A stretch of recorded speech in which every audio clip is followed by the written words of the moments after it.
વટવામાં 34 વર્ષ પહેલા થયેલી હત્યાનો મામલો ઘટના સ્થળે દર શુક્રવારે યુવક દીવો અને અગરબત્તી કરતો મુખ્ય આરોપી ઝડપાયો। ગત 29 એપ્રિલના રોજ અમદાવાદ ક્રાઇમ બ્રાન્ચે વર્ષ 1992માં થયેલી એક સનસનાટીભરી હત્યાનો ભેદ ઉકેલ્યો હતો। વટવાના કુતુબનગરમાં શમસુદ્દીન નામના શખ્સે તેની ગર્લફ્રેન્ડ શબનમની હત્યા કરી મૃતદેહને ઘરમાં આવેલા કૂવામાં દાટી દીધો હોવાની વિગતો સામે આવતા પોલીસે જેસીબીથી ખોદકામ કરી અવશેષો શોધવા બહાર કાઢ્યા હતા અને અવશેષો મળી આવતા ક્રાઇમ બ્રાન્ચે વધુ તપાસ હાથ ધરી હતી। આ સમગ્ર મામલે પોલીસે આજ રોજ પત્રકાર પરિષદ યોજીને માહિતી આપી હતી। તો આવો સાંભળીએ શું કહ્યું પોલીસે।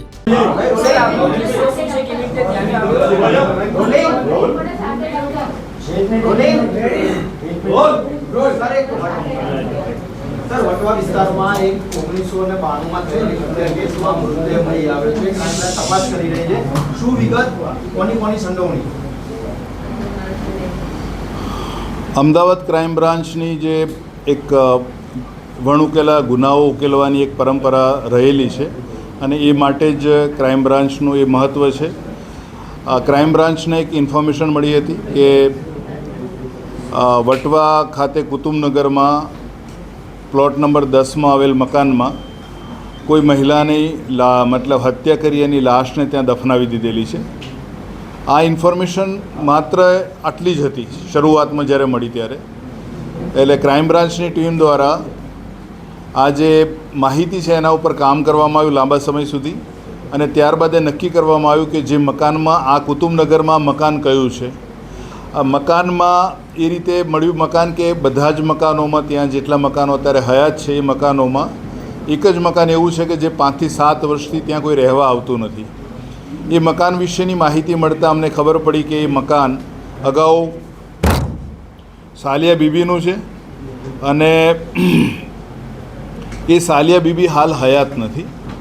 સાલિયા બીબીએ થોડા ટાઈમ પછી એ મકાનને વેચેલું હતું એટલે નવા માલિક પાસે પણ જે માહિતી મેળવવાની હતી એ મેળવવામાં આવી અને ત્યારબાદ એ ખબર પડી કે આજુબાજુના લોકો એવી વાતો કરે છે કે અહીંયા કોઈ રહી શકતું નથી ઘણા લાંબા સમયથી અને લોકો કોઈના કોઈ રીતે પીડાય છે એટલે આ મકાનમાં કોઈ રહેવા તૈયાર નથી। તો આ મહિલા જે છે એ કોણ મહિલા છે એ બાબતે તપાસ કરતાં ખબર પડી કે આ મહિલા જે છે એનું નામ એટલે જે અત્યાર સુધીની જે હકીકત બહાર આવી છે વિગતો જે મળી છે એ પ્રમાણે એ જે ત્યાં મહિલા જે છે કથિત જે નામ આવ્યું છે ફરજાના અને ફરજાના મૂળ ધોળકાની રહેવાસી હતી। એટલે આ ધોળકાની જે વિગતો છે એ ખાનગી રીતે મેળવવામાં આવી તો ખબર પડી કે ફરજાના જે છે એ 92માં જ્યારે એની ઉંમર કદાચ 17-18 વર્ષની હશે એ વખતે એના લગ્ન સુરત ખાતે કરવામાં આવેલા હતા અને એ 1 વર્ષની અંદર એના પિતાના ઘરે પાછી આવી ગયેલી। પિતાના ઘરે પાછી આવ્યા પછી ફરજાના જે છે એ પોતાની રીતે જીવતી હતી, ઘણા પુરુષોના સંપર્કમાં હતી અને ધીરે ધીરે પેઇડ સેક્સ વર્કર તરીકેનું કામ કરવા લાગેલી અને ત્યારબાદ એના ઘરવાળા એને તરછોડતા એ અમદાવાદ આવી ગયેલી। અમદાવાદ આવ્યા બાદ પણ એની એ જ પ્રવૃત્તિ ચાલી હતી અને આ પ્રવૃત્તિ દરમિયાન જ એનો પરિચય એક શમસુદ્દીન નામના યુવક સાથે થયેલો। શમસુદ્દીનને બંનેના સંબંધો આ પ્રકારના જ રહ્યા પ્રોફેશનલી અને પછી થોડા સમય પછી બંને ફરજાનાના કહેવાથી શમસુદ્દીન સાથે એના લગ્ન થયા અને એ લગ્ન જીવન શરૂ થયું એના પછી પણ ફરજાનાએ તેના લગ્ન પહેલાંની જે પ્રવૃત્તિ હતી એ ચાલુ રાખતા બંને વચ્ચે લગ્ન ટકી શકે એમ નહોતા, પરંતુ ફરજાના શમસુદ્દીનને છોડવા માગતી નહોતી। એના કારણે શમસુદ્દીન બહુ જ મતલબ એની પરિસ્થિતિ બહુ ખરાબ હતી અને એ વખતે એણે એના એક મિત્ર અને એના મોટા ભાઈની મદદ લીધી અને એની સાથે બીજા એટલે કુલ 4 જણાએ નક્કી કર્યું કે ફરજાનાનો જે અંત છે આ રીતે થઈ શકે એમ છે, બાકી બીજી રીતે થઈ શકે એમ નથી। અબ્દુલ કરીમ નાના એનો જે મિત્ર હતો એ મિત્રનું એની જે એક બીજા મહિલા જે સાલિયા બીબી છે એ આ લોકોના પરિચયમાં હતી અને અબ્દુલ કરીમનો એના ઉપર થોડુંક નાણાકીય ઉપકાર એટલે એહસાન હતું।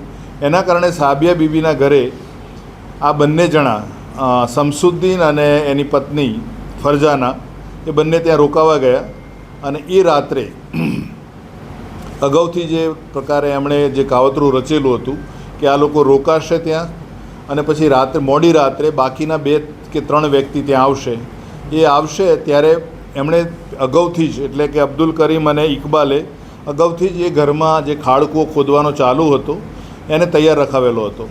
એટલે જેવા બંને સૂઈ ગયા એ જ અરસામાં આ બાકીના લોકોએ એનું ગળું દબાવી એની ત્યાં હત્યા કરી અને એક ખાડકૂવામાં જે ખાડકૂવા માટે ખોદેલો ખાડો હતો એમાં એને નાખીને એને દફનાવી દીધેલી. ત્યારબાદ અબ્દુલ કરીમે ઘરમાં પ્લાસ્ટર વગેરે કરાવી દીધું કે જેથી કોઈને ખબર ના પડે કે આ સ્થળે આવો કોઈ બનાવ બનેલો છે. અને આ વાત એ વખતથી વિસરાઈ ગઈ. ફરજાનાના જે પરિવાર છે એના પિતા તરફનો જે પરિવાર છે એ લોકો માટે ફરજાના એટલા માટે બહુ ઇમ્પોર્ટન્ટ નહોતી કે એ કોઈના કહેવામાં નહોતી. એણે ઘર છોડી દીધું હતું અને એનું જે જીવનશૈલી હતી એનાથી એમના ખાનદાનને પણ તકલીફ પડતી હતી આબરૂના કારણે. તો એ રીતે એમને પણ કોઈ રસ નહોતો કે ફરજાના છે કે નથી, એ ક્યાં છે એ વિશે એમને કોઈ જાણકારી, એમને કોઈ રસ જ નહોતો. એમના માટે ફરજાના જે તે વખતે જ હયાત નથી એવું હતું. આ જે આખું જે બનાવ બન્યો છે એમાં માત્ર 5 જણા ઇન્વોલ્વ થયા. સાલિયા બીબી, એનો પતિ શમસુદ્દીન અને એના 3 મિત્રો. એટલે આ જે લોકો છે એમને કેવી રીતે આ માહિતીનો જે અમને આ ડિટેલમાં માહિતી જે મળી છે એ માહિતીમાં એવું છે કે સાલિયા બીબીના એક સંબંધી છે રાત્રે ત્યાં પહોંચે છે. જ્યારે આ લોકો એને મારી નાખી છે અને એને દફનાવવાની તૈયારી કરે છે એ વખતે અને જોઈ જાય છે. પછી એને ઘરમાં બોલીને એને ધાક ધમકી આપીને કહેવામાં આવે છે કે તું આ જે પણ વસ્તુ જોઈ છે એ કોઈને કહીશ તો આની જે હાલત થઈ છે એવી જ તારી હાલત થશે. એટલે ફરજાના એની કોઈ રિલેટિવ્સ હતી નહીં અને પોતાને જે રીતે આ લોકો એણે જોયું કે 5 જણા કમ્પ્લીટલી એક મહિલાની હત્યા કરી અને દફનાવે છે તો એને ચોક્કસપણે ખાતરી હતી કે એના જીવન આ કોઈ પણ વાત કરશે તો એના જીવને જોખમરૂપ થશે. એટલે આટલા વર્ષો સુધી આ વાતને એમ જ એણે રાખી. આખી જે ઇન્વેસ્ટિગેશન જે થઈ, શરૂઆતમાં મકાન શોધવામાં આવ્યું. મકાન શોધ્યા પછી એ મકાનના રિલેટેડ જેટલા વ્યક્તિઓ જે આવ્યા સામે, કોની સાથે કોનો સંબંધ હતો એ રીતે આખું જે પ્રાથમિક માહિતી જેટલી ચોક્કસ બને એટલી નક્કી કર્યા પછી ગઈકાલે ક્રાઇમ બ્રાન્ચની ટીમ દ્વારા અને એક્ઝિક્યુટિવ મેજિસ્ટ્રેટ અને બીજા તપાસના જરૂરી એકમોની હાજરીમાં ત્યાં ખોદકામ કરવામાં આવ્યું અને ખોદકામ દરમિયાન 20 ફૂટ ઊંડેથી માનવ કંકણો મળ્યા છે. ગઈકાલ રાત્રે જે માનવ કંકણો સિવિલ હોસ્પિટલ અમદાવાદ ખાતે મોકલવામાં આવે છે અને ત્યાં મેડિકલ ફોરેન્સિક એક્સપર્ટ્સની હાજરીમાં જ એ માનવ કંકન મહિલાના છે કે પુરુષના એ નક્કી કરવાનું જણાવ્યું છે અને ત્યારબાદ એના DNA લઈ અને FSLમાં મોકલવામાં આવશે. થોડી કેટલીક વિગતોમાં ફરજાનાનો પરિવારમાં એનો ભાઈ જીવિત છે એટલે આ જે માનવ કંકણ મળ્યા છે એ ફરજાના જ છે. એના માટે એની સાથેની સરખામણી કરવામાં આવશે અને મેચ થયા બાદ આ જે હાલ જાણવા જોગરૂપી જે તપાસ ચાલી રહેલી છે એમાં ગુનો નોંધીને આગળની કાર્યવાહી કરવામાં આવશે અને આરોપીની ધરપકડ કરવામાં આવશે. અવારનવાર આ જે તપાસ આ જે પ્રાથમિક જે ઇન્ક્વાયરી ઉપર તપાસ ચાલતી હતી ત્યાં વધારે જે મકાન લાંબા સમયથી બંધ હતું એ વખતે જ અડોશી પડોશી લોકોનું કહેવું હતું કે અહીંયા જે પણ રહેવા આવે છે એ રહી શકતું નથી અને એ લોકો કોઈને કોઈ રીતે પીડાતા હોય છે અને માન્યતા પ્રમાણે કેટલાક લોકો એવું માનતા હોય છે કે ભાઈ મૃતકનો આત્મા એમને પરેશાન કરે છે. પણ જે તે વ્યક્તિની જેવી સમજ પ્રમાણે આ પ્રકારની વાર્તાઓ ત્યાં ચોક્કસપણે ચાલે છે કે જે પણ લોકો ત્યાં રહેવા આવે છે તે પીડાય છે એટલા માટે મકાનમાં કોઈ રહેતું નથી. દર શુક્રવારે ત્યાં કોઈ અગરબત્તી અને દીવો કરવા માટે આવતું હતું, તેને લઈને તપાસ કરીશું. આ જે અત્યારે આ જે સમગ્ર જે ઇન્ફોર્મેશન મળી અને એના આધારે જે તપાસ કરવામાં આવી એ તપાસનો મુખ્ય હેતુ એવું છે કે મૃતક કોણ છે અને એ મૃતકની હત્યા કરનાર કોણ છે. હવે એ જગ્યા ઉપરના જેટલા જરૂરી બીજી માહિતી જે એકત્રિત કરવાની હોય છે કે આ જગ્યાએ કોણ આવે છે, કોણ નથી આવતું, અથવા કેટલા સમયથી આ મકાન બંધ છે, પણ જે પ્રકારની અલગ અલગ પ્રકારની હિયરસે જે વાતો છે કે કોઈ રાત્રે આવે છે દીવો કરવા કે એ બધું, કારણ કે હાલ અમારો મુખ્ય જે ધ્યાન કેન્દ્રિત છે કે આ જે FSL જે ઓપિનિયન આવે એના આધારે ગુનો દાખલ થાય, આરોપીઓની ધરપકડ થાય અને પૂરતા પુરાવા સાથે ચાર્જશીટ કરવામાં આવે. બાકી આ જે અલગ પ્રકારની જે તાંત્રિક અથવા તો જે બીજી વિધિની જે વાત છે એ વાત હાલ અમારી પ્રાયોરિટીમાં નથી. સાહેબ, આમાં કુલ હત્યારા કેટલા અને તેનો પ્રજાના સાથે સંબંધ શું, તેના પતિ મિત્ર રોજ શું અને 4 કે 5? જે પ્રકારની માહિતી મળી છે એ પ્રકારે શમસુદ્દીનનો પતિ થાય છે, ઇકબાલ ખેડાવાલા જે છે એ એનો જેઠ થાય છે મરણ જનાનો, અને અબ્દુલ કરીમ જે છે એ શમસુદ્દીનનો મિત્ર છે અને સાલિયા બીબી જે છે એ અબ્દુલ કરીમના પરિચયમાં છે, જે 3 નંબરનો છે. એટલે આ મુખ્ય 4 જણા છે. એમાં 2 જણાના મૃત્યુ થયેલા છે અને 2 જણા જીવિત છે. 2 જણા છે મૃત્યુ ક્યારે કોના કોના કઈ થયા? રીતે? નેચરલ એમના એજના કારણે એ લોકોના ડેથ થયેલા છે. સાલિયા બીબીનું ડેથ થયેલું છે ને અબ્દુલ કરીમનું ડેથ થયેલું છે. ચલો આગળની તપાસ આપણે આમાં શું કરીશું? આગળની તપાસમાં અત્યારે અમે મુખ્ય આધાર રહેલો છે કે જે પ્રકારે જે માનવ કંકણમાંથી મળેલા DNA અને FSLમાં જે પરીક્ષણ કરવામાં આવશે અને આ પરીક્ષણ અને જે કથિત મૃતકના જે ભાઈ છે ફરજાનાના એના સાથે એના મેચ થશે અને મેચ થતાની સાથે જ એ નક્કી થશે કે આ જે માનવ કંકણ મળ્યા છે એ ફરજાના જ છે. એટલે બાકીની જે તપાસના જે પણ મહત્ત્વના પુરાવા છે એ મેળવી અને આગળની કાર્યવાહી કરવામાં. પરિવારને ખબર હતી કે નહીં એની દીકરી મરી ગઈ છે, જીવે છે, શું છે? મેં અગાઉ કીધું એમ ફરજાનાની જે પ્રકારની જીવનશૈલી હતી અને એણે ઘર છોડીને નીકળ્યા પછી ક્યારેય એના ઘર પરિવાર તરફથી ક્યારેય ફરજાના વિશે કોઈપણ પ્રકારની માહિતી મેળવવાની કે ક્યાં છે, શું કરે છે એવી કોઈ માહિતી એમણે મેળવવાનો પ્રયત્ન નથી કર્યો. 2 આરોપી જે જીવિત છે એનું background- ફરજાના આટલા વર્ષોથી એટલે કે 1992થી અત્યાર સુધી હયાત છે, નથી હયાત, ગુમ થયેલી છે, કયા સ્થળે છે, આવી કોઈ પણ માહિતી મેળવવાની કોઈએ પણ પ્રયત્ન નથી કર્યો અને આ અંગેની કોઈ પણ રેકોર્ડ ઉપર પણ નોંધ નથી.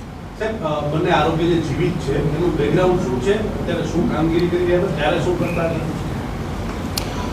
અત્યારે અમુક વિગતો જ્યાં સુધી FSLનો જે અહેવાલ છે એ બહાર ન આવે ત્યાં સુધી અમુક બાબતો અત્યારે જાહેર કરવી હિતાવહ નથી. સાહેબ, જે હત્યાને નજરે જોનાર વ્યક્તિ હતો તેનું ક્રાઇમ બ્રાન્ચે કોઈ નિવેદન લીધું, તેની પૂછપરછ કરી છે, તેનું શું કહેવું છે અને તે આ ગુનામાં આરોપી બનશે કે સાક્ષી રહેશે?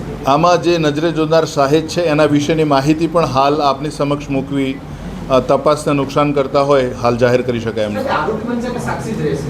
કારણ કે આટલી નજરે જોનાર છે ને આટલા વર્ષથી એને આ માહિતી દબાવી રાખી. ગુનાની તપાસ જે રીતે કરવામાં આવતી હોય છે અને એ કાયદાકીય મર્યાદાઓમાં રહીને જ કરવામાં આવતી હોય છે અને એ આરોપી બનશે કે વિટનેસ બનશે એ પ્રેસની વિગત નથી, એ પુરાવા આધારિત છે. અને જ્યાં સુધી FSL રિપોર્ટ ફાઇનલ ન આવે ત્યાં સુધી આ જે બધી જ વાતો છે એક આધાર માત્ર FSL રિપોર્ટ ઉપર આધારિત છે. જેટલી પણ અત્યાર સુધીની તપાસ કરવામાં આવેલી છે એ સહજ રૂપે મળેલા જે પુરાવા હોય, કારણ કે આટલા 33 વર્ષ જૂનો બનાવ છે એટલે અત્યારે કોઈ પણ ઠોસ વસ્તુ છે એવું કહેવું એ અયોગ્ય રહેશે.